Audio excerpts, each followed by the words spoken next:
Cek, cek, cek, cek.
Bismillahirrahmanirrahim. Assalamualaikum warahmatullahi wabarakatuh. Innal hamdalillah wassalatu wassalamu ala Rasulillah wa ala alihi wa ashabihi wa mawalah wala haula wala quwata illa billah amma ba'du. Alhamdulillah, para bapak dan ibu yang sekalian rahimani wa rahimakumullah. Insyaallah kita kembali melanjutkan pembahasan kita dari kitab Al-Kabair, dan kita kemarin sedang pada pembahasan itu dosa besar yang ke-15, Al-Kibru wal Fakhru wal Khuyala wal Ujub wati. Itu kesombongan, keangkuhan, ujub.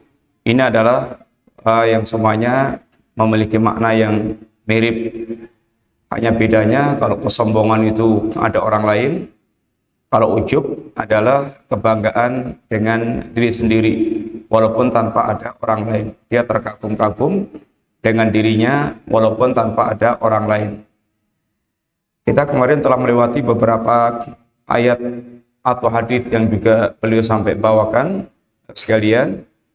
Sekarang kita masuk pada pembahasan ini, hadis berikutnya. Yuhsyarul jabbarun al-mutakabirun. Baca coba. Ada yang baca?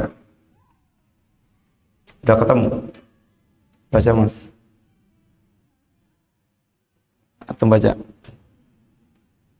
Antum baca. Baca hadisnya. Ketemu belum?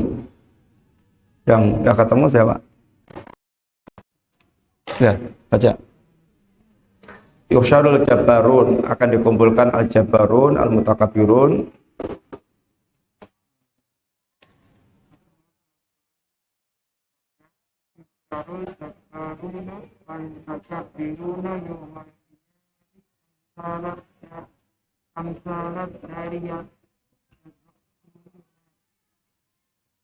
Ini sudah kemarin ya? Ya, akan dikumpulkan yuhsyarul jabbarun, akan dikumpulkan al-jabbarun, dihimpun dari kiamat kelak orang-orang yang di dunia diktator, yaitu angkuh, zalim, tirani, al-mutakabirun, orang-orang yang sombong, baik sombong dengan hartanya, sombong dengan kekuasaannya, sombong dengan ketampanannya, sombong dengan nasabnya, sombong dengan apa yang bisa dia jadikan modal sombong. Dia merasa besar. Yaumal qiyamah, dari kiamat kelak, amsaladzir, yaitu dikumpulkan semisal binatang atau semisal makhluk yang sangat kecil, sehingga al-jasa min jinsil amal. Sebagaimana di dunia dia merasa hebat, merasa gede, merasa ini super, maka akan dihinakan oleh Allah Ta'ala dalam bentuk makhluk yang kecil, bentuknya manusia, yang diinjak-injak oleh manusia, yang dihinakan oleh manusia. Yatuhum nas, yaitu manusia menginjak-injak mereka. Ini sebagai bentuk penghinaan dari Allah Subhanahu wa taala. Al-jaza min jinsil amal. Balasan sesuai dengan amal mereka. Ketika mereka dulu yaitu angkuh, sombong, merasa besar, maka Allah akan hinakan di hari kiamat kelak. Di antaranya dalam bentuk yaitu manusia yang dikecilkan oleh Allah dan diinjak-injak oleh yakni manusia. Berikutnya, qala ba'du salaf, berkata sebagian salaf, awalu dzambin musiyallahu bihi al-kibru. Berkata sebagian salaf, dosa yang pertama kali Allah Subhanahu wa taala didurhakai adalah dosa al-kibr, dosa sombong. Itu yang dilakukan oleh iblis. Wa id qulna lil malaikati isjudu li adama fasajadu illa iblis aba wastakbara wa kana minal kafirin. Dan ingatlah ketika kami Allah SWT mengatakan kepada para malaikat, usjudu li Adam, wahai para malaikat sujudlah kalian kepada Adam. Fasajadu, semua malaikat sujud, illa iblis, kecuali iblis. Iblis ini dulunya adalah termasuk golongan, yakni makhluk yang tekun beribadah kepada Allah SWT bersama dengan para malaikat. Lalu kemudian iblis, dia menampakkan kedurhakaannya saat diperintahkan Allah untuk sujud kepada Adam. Dengan kesombongannya ketika ditanya Allah, ma mana'aka, wahai apa yang menghalangi engkau wahai iblis sujud kepada orang yang aku ciptakan dengan tanganku, kedua tanganku. Kata iblis, ana khairum minhu khalaqtani min nar wa khalaqtahu min tin. Ya Allah, engkau ciptakan aku lebih baik dibandingkan dengan Adam. Saya lebih baik dibandingkan dengan Adam. Engkau ciptakan aku dari api, sedangkan Adam kau ciptakan dari tanah. Ini adalah kias yang batil. Dia membuat analogi yang batil. Dia anggap api lebih baik dibandingkan dengan tanah. Sehingga Al-Imam Ibnu Qayyim membuat perbandingan, sesungguhnya tanah justru jauh lebih baik dibandingkan dengan api. Dan iblis adalah dari bangsa jin. Dikatakan Allah Ta'ala, kana minal jinni fafasaqa an amri rabbi. Iblis, dia dari bangsa jin yang fasik, yang durhaka kepada Rabb-nya. Aba wastakbara. Iblis enggan dan sombong. Enggan untuk melakukan atau menunaikan perintah Allah Subhanahu wa taala. Dan dikatakan bahwasanya dosa meninggalkan perintah lebih besar dibandingkan dengan dosa melakukan larangan. Iblis dengan satu dosa yang dilakukan, yaitu menentang perintah Allah, tidak mau tunduk dengan perintah Allah, maka dia dilaknat oleh Allah dan dimasukkan dalam golongan orang-orang yang kafir. Wastakbara, dan dia merasa dan dia sombong. Istikbar, yaitu merasa besar, merasa lebih baik dibandingkan dengan Adam. Maka dikatakan para salaf kita, dosa pertama kali Allah didurhakai adalah dalam bentuk dosa kibir, dosa sombong. Sehingga semua orang-orang yang sombong, semua orang-orang yang sombong di alam semesta ini, mereka adalah niru iblis. Fir'aun juga demikian pula sombong. Bahkan sombongnya Fir'aun jauh lebih dahsyat.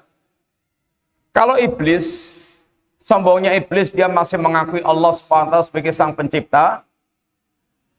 Tetapi kalau Fir'aun ini, bahkan barang siapa yang dia sombong terhadap al-haq, sombong terhadap kebenaran, seperti yang diterangkan dalam hadis Nabi SAW, di bawahnya itu al-kibru batarul haq wa ghamtun nas. Sombong itu dalam bentuk menolak kebenaran.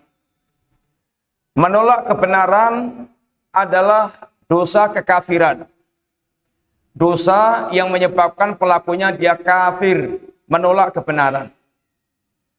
Kebenaran datangnya dari siapapun, Bapak sekalian, tidak boleh kita tolak. Bahkan seandainya kebenaran itu datangnya dari iblis, dari syaitan, maka tidak boleh kebenaran itu tetap kita tolak. Bapak sekalian, ikhwas sekalian, kita harus bisa membedakan antara menerima kebenaran dengan mencari ilmu. Kalau menerima kebenaran, kebenaran ini datangnya dari siapapun tidak boleh kita tolak. Sekalipun dari setan sekalipun. Abu Hurairah ketika ditugasi oleh Nabi untuk menjaga harta zakat, setan dalam bentuk manusia atau setan dalam wujud manusia mencuri harta zakat. Ditangkap oleh Abu Hurairah. Lalu memelas, dilepas oleh Abu Hurairah. Dilaporkan kepada Nabi, nanti malam akan datang lagi. Ternyata malam kedua datang lagi, ditangkap lagi, memelas lagi, dilepas lagi. Lapor Nabi lagi, kata Nabi akan datang lagi. Maka yang ketiga ditangkap dan tidak dilepas. Tapi setan kemudian mengajarkan ayat kursi, keutamaan ayat kursi. Dan kemudian dilepas dan kemudian Abu Hurairah lapor kepada Nabi. Kata Nabi, shadaqaka wa huwa kadhub. Setannya ini, dia telah jujur mengajarkan tentang ayat kursi, tapi dianya adalah pendusta. Kebenaran, dari manapun datangnya, sekalian kita wajib menerima. Kalau itu kebenaran. Tidak boleh kita tolak. Tapi kalau berkaitan dengan mencari ilmu, sekalian, tidak boleh kita mencari ilmu kecuali dari orang yang mereka ilmunya lurus, mereka ahlu sunnah, yang mereka adalah orang yang mereka menjadi itu manhajnya benar. Tidak boleh kita mencari ilmu dari orang yang sudah jelas-jelas ahlul bid'ah, orang yang jelas-jelas sesat, hanya karena gelarnya profesor atau doktor, kemudian kita mengambil ilmu dari dia, maka nggak boleh. Karena agama kita ini tergantung ilmu kita. Dan ilmu kita ini tergantung ustadz kita. Dari mana dia, kepada siapa dia mengambil ilmu, ya itulah ilmu yang akan dia dapatkan. Agama kita tergantung ilmu kita. Dan ilmu kita tergantung dari mana kita mengambilnya. Artinya guru siapa yang kita ambil ilmunya. Maka kalau ada orang yang mereka tahu-tahu dari luar negeri datang, dari Iran datang, kemudian dia mencaci maki Abu Bakar, mengkafirkan Abu Bakar, mengkafirkan Umar, mengatakan Quran palsu, mengatakan Aisyah pezina. Karena memang ilmunya seperti itu. Karena ilmunya seperti itu. Dan karena memang dia mencari ilmu dari guru yang mengajarkan seperti itu. Kalau kita mendapatkan orang yang kemudian tahu-tahu dia mengkafirkan, kafir sana, kafir sini, pemerintah dikafirkan, pegawai negeri dikafirkan, kemudian bapaknya sendiri dikafirkan, tetangganya dikafirkan, temannya dikafirkan. Kenapa? Karena ilmunya seperti itu. Kenapa ilmunya seperti itu? Karena gurunya yang mengajarkan ilmu juga seperti itu.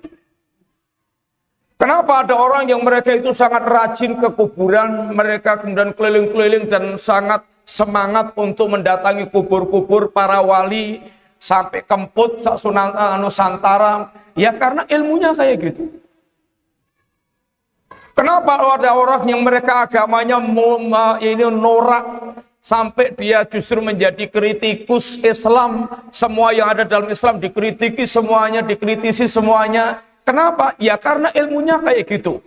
Karena gurunya kepada orang kafir, kepada orang para orientalis, orang kafir, sehingga rusak pikirannya. Ilmu dia tergantung gurunya. Maka kata para ulama kita mengatakan al ilmu dinun, ilmu itu adalah agama. Fal yangdur mimman ta'khudhu ilma. Ilmu itu agama. Maka hendaklah dia memperhatikan mimman ya'khudhu ilma, Dari mana dia mengambil ilmunya itu? Artinya, hendaklah dia soal guru adalah memilih-milih. Jangan sampai kita berguru kepada orang yang mereka jelas-jelas mengajarkan kesesatan.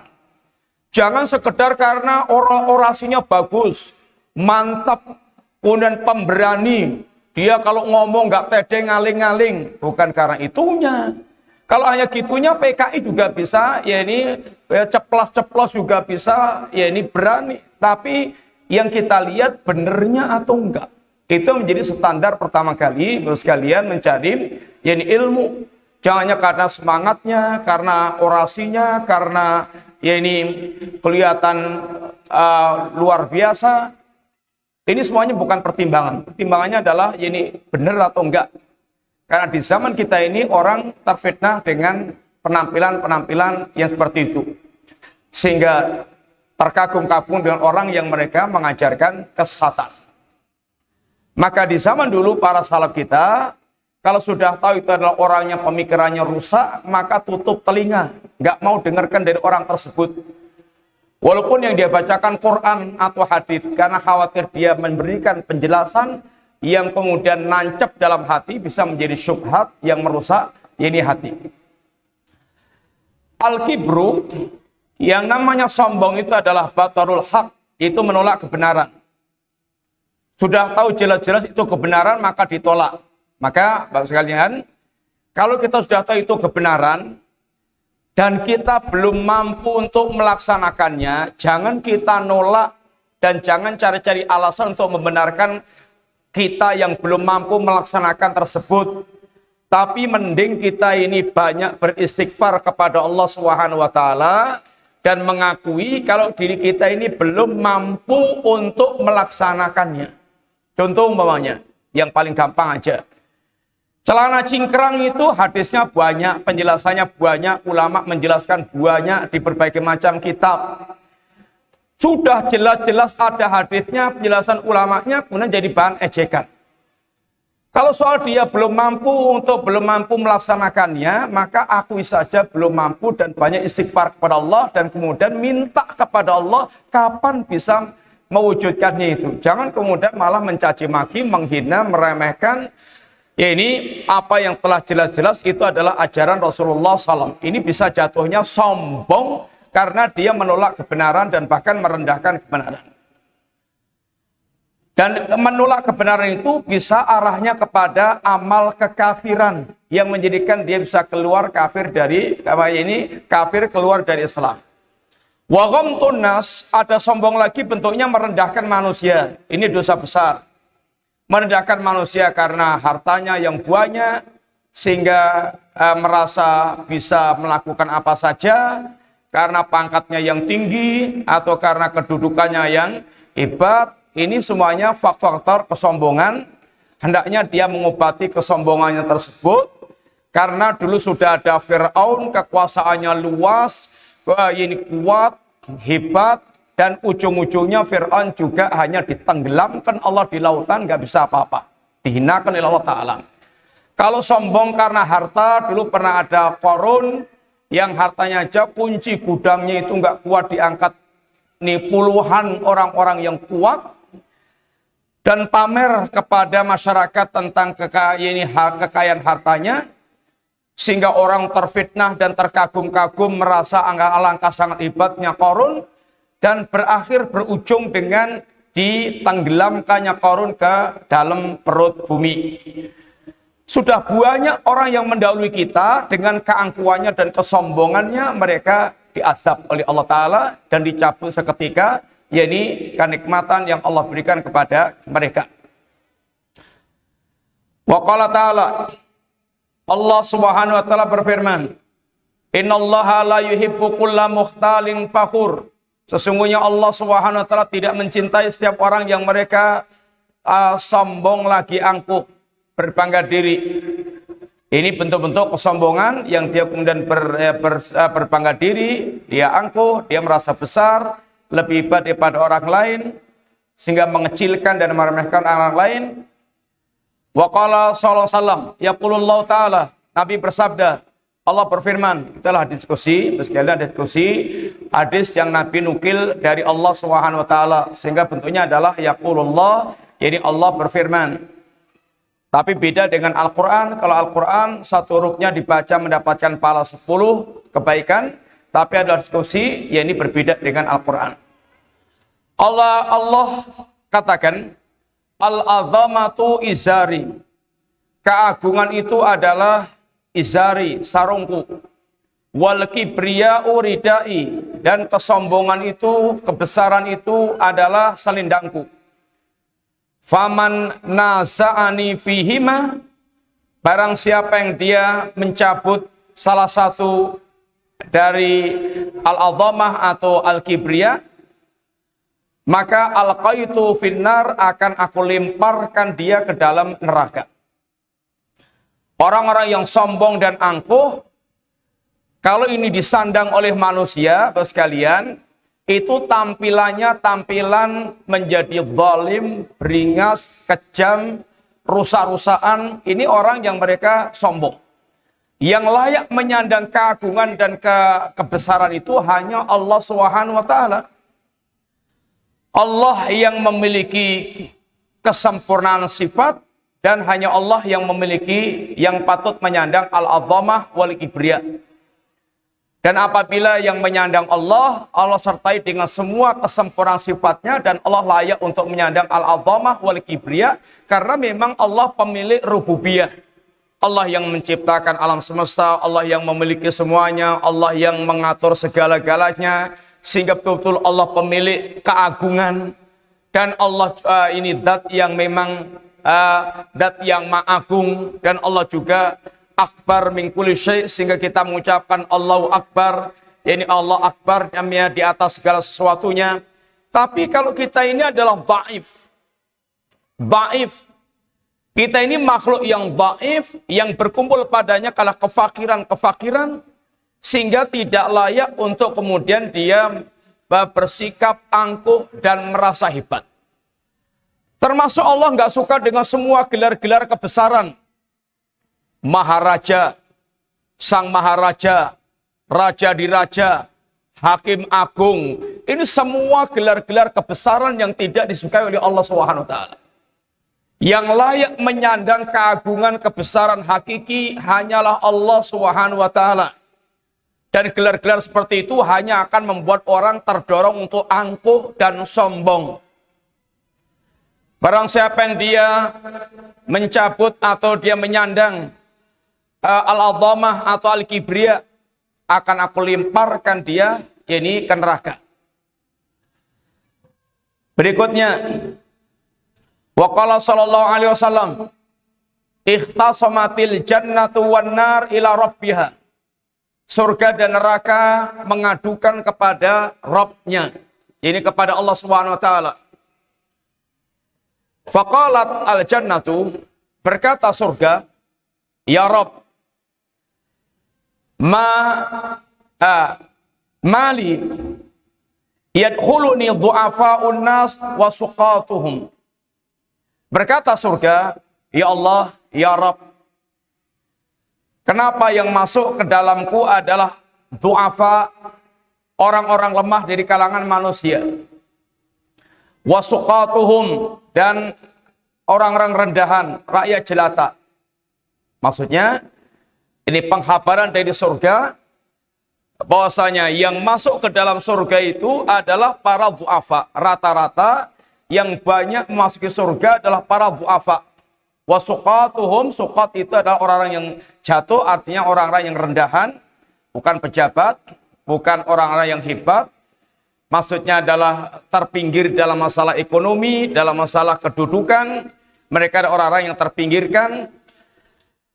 Dan memang secara umum, Bapak sekalian, seperti yang ditanyakan oleh Heraklius kepada Abu Sufyan ketika singgah di kerajaannya Heraklius, pertanyaannya adalah, apakah para pengikut para nabi adalah du'afa, orang-orang yang lemah, atau orang-orang yang kayanya, para bangsawannya? Kata Abu Sufyan, bal du'afa'uhum.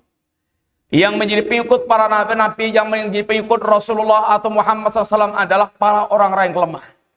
Kata Heraklius, begitulah dari zaman dulu pengikut para nabi adalah al-du'afa, du'afa unas, orang-orang yang lemah. Yang ngapunten, kalau orang-orang yang lemah ini untuk urusan kebenaran itu tinggal terima atau ditolak. Itu aja, nggak ada pertimbangan macam-macam.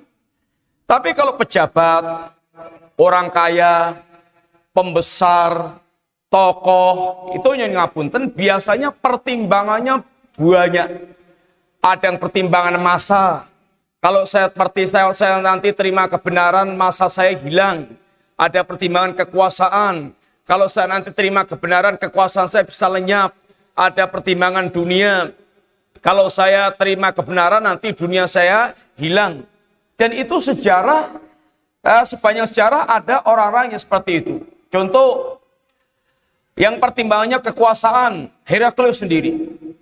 Heraklius sudah betul-betul berniat kalau nanti dia ketemu Nabi akan dia cuci kaki Nabi. Dan dia akan mengikuti atau beriman kepada Nabi ini. Tetapi karena setelah dia ungkapkan kepada para penggawanya, para pembantunya, dan mereka protes keras akan meninggalkan sang raja, kekhawatiran kehilangan kekuasaan ini kemudian mengurungkan Heraklius beriman, sehingga menggagalkan beriman karena pertimbangan kekuasaan. Al-Imam Ibnul Qayyim pernah dialog dengan seorang Nasrani yang kemudian sampai pada tingkat sudah nggak ada alasan lagi kecuali masuk Islam. Kata Ibnul Qayyim pada si Nasrani pendeta ini, apa lagi yang menghalangi Anda untuk segera ini tidak masuk Islam? Kata sang pendeta, saya kalau datang kepada kaumku, mereka betul-betul memuliakan saya, nyubio-nyubio, mereka memberikan harta yang banyak, mengadukan masalahnya dan memberikan harta yang banyak kepadaku. Kalau saya masuk Islam dan saya nggak punya keterampilan, saya nggak bisa baca Quran, saya tidak paham fikih, saya bisa menjadi kere yang keliling-keliling minta kepada manusia. Intinya pertimbangan kekhawatiran kehilangan dunia, maka menjadikan dia kemudian meninggalkan keimanan padahal telah di depan mata. Atau kebenaran telah di depan mata. Demikian pula meninggalkan kebenaran, menolak kebenaran karena petokohan. Abu Jahal pernah ditanya oleh temannya, ya Abul Hakam, wahai Abul Hakam, gelar sesungguhnya Abu Jahal adalah Abul Hakam. Orang yang cerdas, yang memutuskan perkara, orang yang bijak. Kalau ada perkara diadukan kepada dia, diputuskan, orang menerima. Dengan dikatakan dengan Abul Hakam. Tapi digelari dengan Abu Jahal karena kerasnya permusuhan terhadap Nabi dan Islam, kaum muslimin, bersama dengan dia mengetahui tentang hakikat kebenaran. Maka orang ini tanya, wahai Abul Hakam, sebetulnya Muhammad itu shadiq am kadhib? Sebetulnya Muhammad itu jujur atau dusta? Kata Abu Jahal, waihak, Muhammad shadiq, Muhammad itu benar. Terus kenapa kita tidak mengikuti Muhammad? Kata Abu Jahal, nahnu wa Bani Hashim natasabak. Kita dengan Bani Hashim itu bersaing ketat. Tidak ada jabatan yang dimiliki oleh Bani Hashim kecuali kita juga memiliki.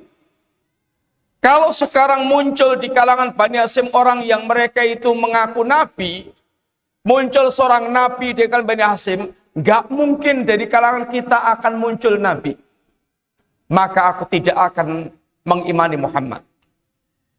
Ini Abu Jahal, kekhawatiran ketokohannya itu adalah hancur, maka dia tolak kebenaran yang telah nyata-nyata di depan mata.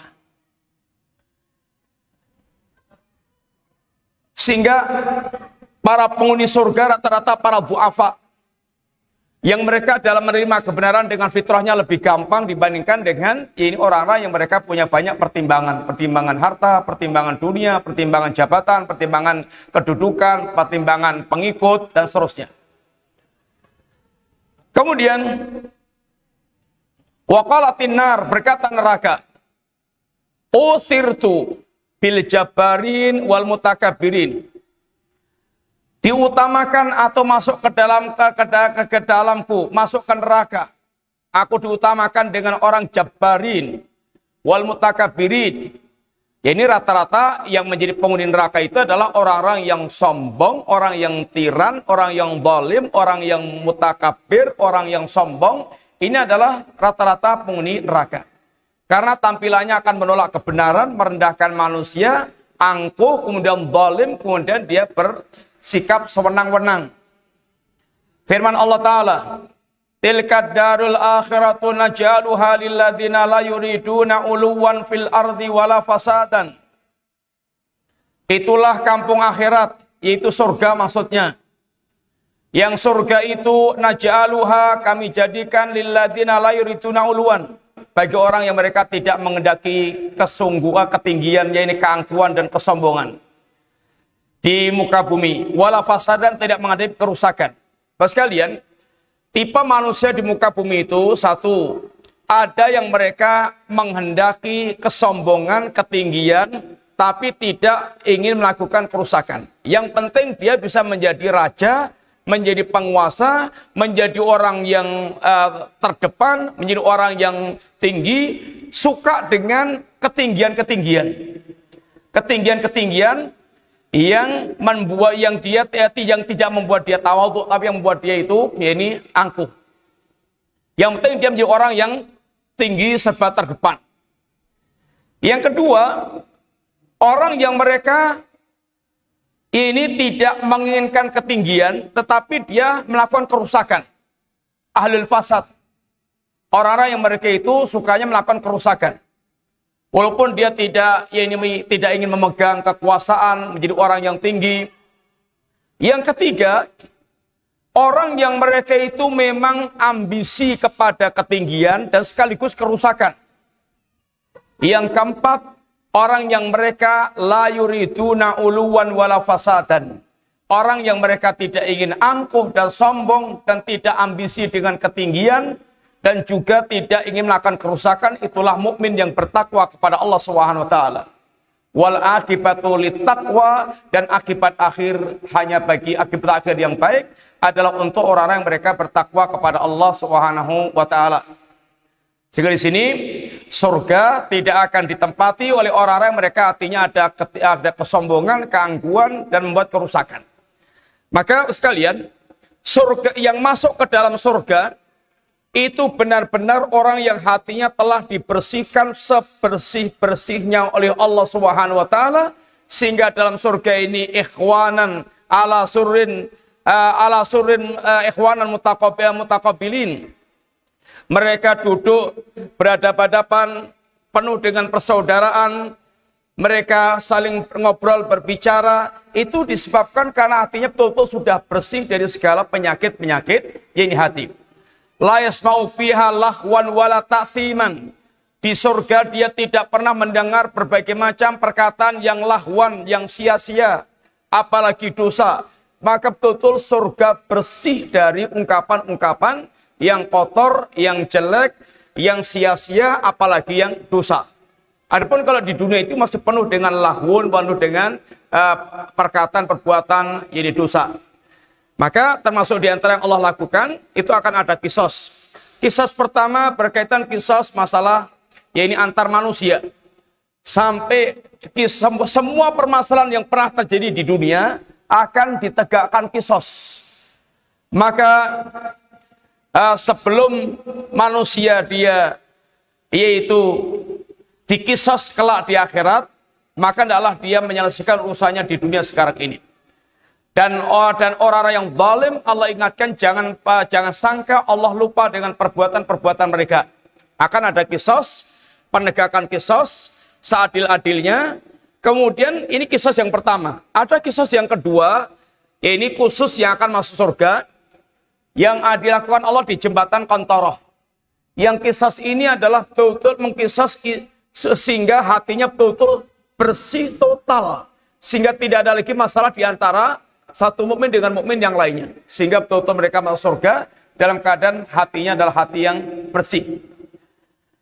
Kemudian firman Allah Subhanahu wa taala, la tusair hatta kalinas wala tusair hatta kalinas. Nasihat Luqman kepada anaknya diantaranya adalah, ya nak, jangan kamu palingkan pipimu dari manusia. Artinya pipimu yaitu mukamu, jangan kamu buang muka kamu, yakni dari manusia.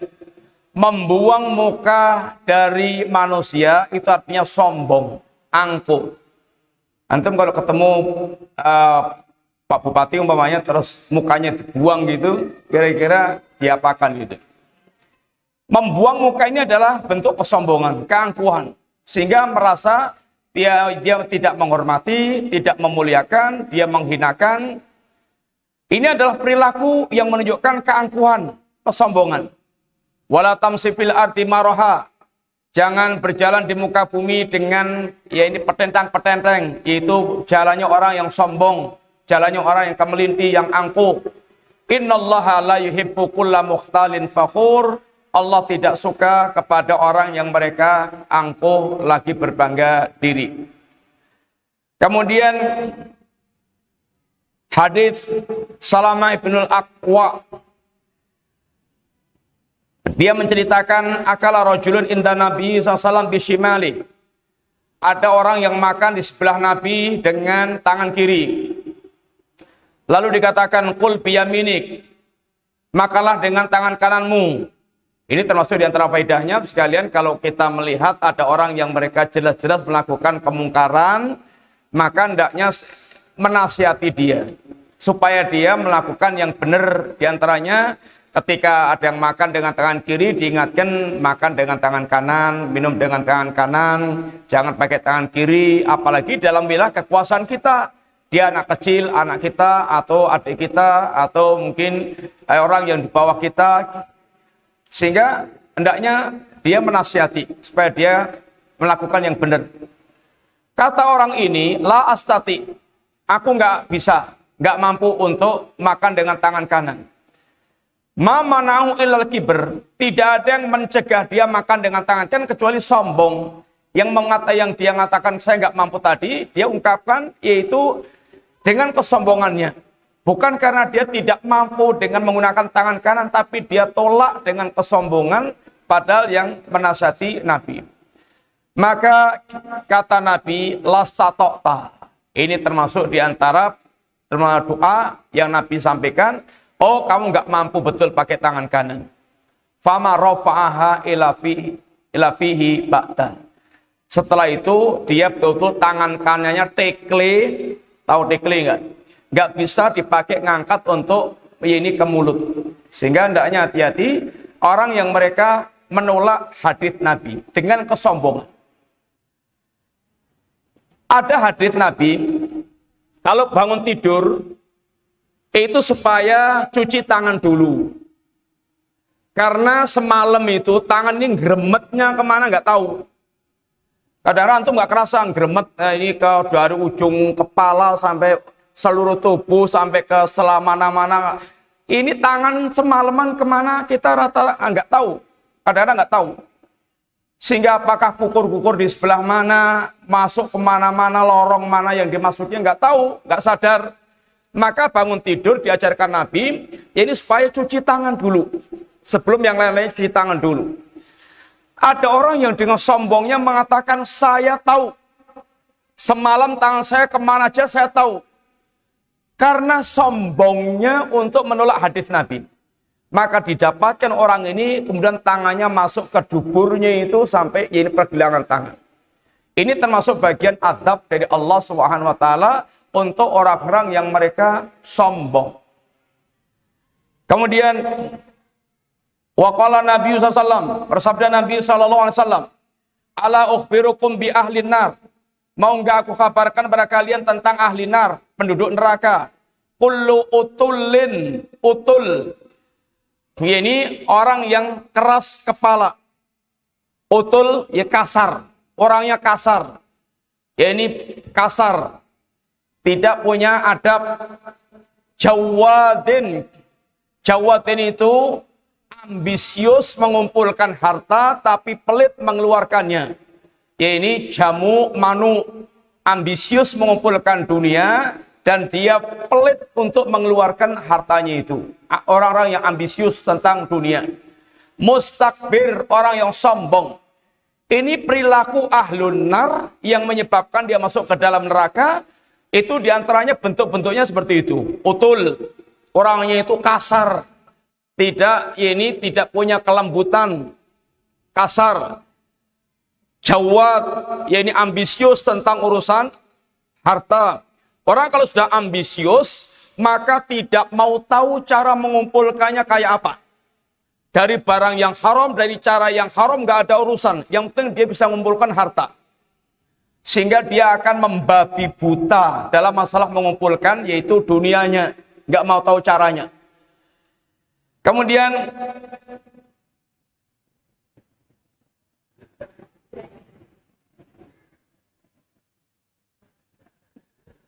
awalu salatin yadkhulunan nar.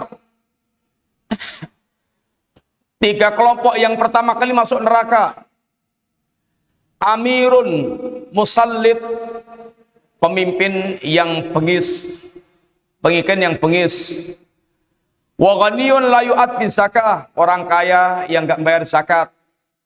Wa faqirun fakhur, melarat tapi sombong. Melarat tapi sombong, ini menunjukkan wataknya memang sombong. Melarat aja sombong, apalagi kalau dia punya duit atau dia punya kekayaan. Dia akan sombongnya tambah nemen lagi. Melarat aja bisa sombong. Harusnya dia nggak punya modal sombong. Dia harusnya tawadhu. Tapi ini nggak punya modal sombong dan dia kemudian sombong. Terakhir perkataan Al-Imam Adz-Dzahabi. Wa syarrul kibri, qultu, kata beliau, aku katakan, wa syarrul kibri, sombong yang paling jelek, kata beliau, man takabbara 'alal ibadi bi ilmi, orang yang mereka sombong kepada manusia,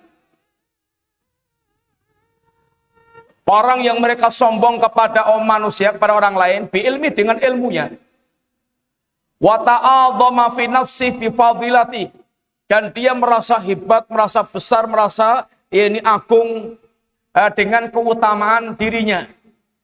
Orang yang dengan ilmunya menjadi sombong, fa inna hadza lam yanfa'u ilmu, ini menunjukkan ini ilmunya enggak bermanfaat. Jadi ngapunten, kata orang kita, orang yang berilmu itu semakin berilmu ibaratnya kayak padi. Semakin padi itu semakin mentes, itu semakin dungkluk. Semakin dungkluk, enggak semakin bengenge atau dengenge. Ini sungguhnya menunjukkan gabung. Sehingga ilmu itu ilmu yang mengantarkan takut kepada Allah Subhanahu wa taala. Maka kita berlindung kepada Allah min ilmin la yanfa'. Fa inna man talabal ilma lil akhirah. Sesungguhnya orang mencari ilmu untuk akhirat, untuk masuk surga, untuk menjadi hamba Allah yang benar, kasarahu ilmu, ilmunya akan memecahkan kesombongannya itu, dia akan menjadi orang yang tawadhu. Maka tingkatan orang mencari ilmu itu, pertama, dia begitu masuk pintu ilmu, dia semakin sombong. Dia kelihatan sombong. Kayak ibaratnya ngapunten, jago pendekar turun gunung. Baru dapat ilmu pertama, maka dia kayak sudah menguasai segala-galanya, sehingga pengen action kayak dia sudah mumpuni segala macamnya itu. Tetapi tambah ilmu, dia baru tahu dia sesungguhnya nggak tahu apa-apa. Sehingga orang yang semakin berilmu, sungguhnya dia semakin tahu kalau dia nggak tahu apa-apa, sehingga semakin tawadhu. Wa khasya'a qalbuh, orang yang mencari ilmu untuk akhirat, hatinya akan khusyuk, hatinya akan tambah takut kepada Allah Ta'ala. Wastakanat nafsuh, jiwanya akan semakin tenang, bukan semakin gelisah, bukan semakin galau. Ilmu kalau dicari untuk akhirat, itu hasilnya begitu, akan memecahkan kesombongan, akan membuat hati khusyuk, membuat jiwa itu tenang. Wa kana ala nafsi bil mirsad, dia punya pengawas atau dia punya ibaratnya CCTV untuk dirinya sendiri. Falam yaftur anha, dia tidak futur, dia tidak akan futur. Orang cari ilmu untuk akhirat dia akan futur. Tapi kalau cari ilmu untuk dunia, dia bakal futur. Futur itu lesu dalam beramal. Punya kelesuan sehingga dia bosan, lesu karena targetnya dunia. Tapi kalau targetnya akhirat, nggak ada orang dia akan futur. Bal yuhasibu kulla waqtin, bahkan dia akan selalu muhasabah setiap saat. Fa in ghafala anha, tapi kalau dia menjadi orang yang lalai dengan mencari ilmunya itu, jamahat anit tariqil mustaqim wa ahlakathu, dia akan menyimpang dari jalan yang lurus dan akan binasa.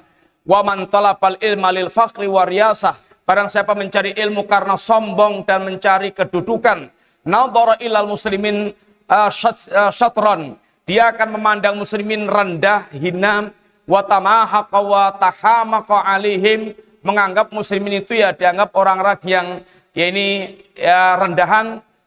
Wastara bihim fahadha min akbaril kibir, ini adalah sombong-sombong orang yang sombong.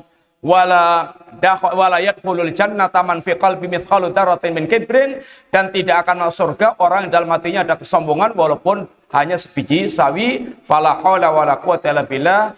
Kita cukup sekian, sekalian. Ini akhir perkataan beliau, semoga manfaat. Wassalamualaikum warahmatullahi wabarakatuh. Subhanakallahumma wa bihamdika asyhadu an la ilaha illa anta astaghfiruka wa atubu ilaik. Assalamualaikum warahmatullahi wabarakatuh.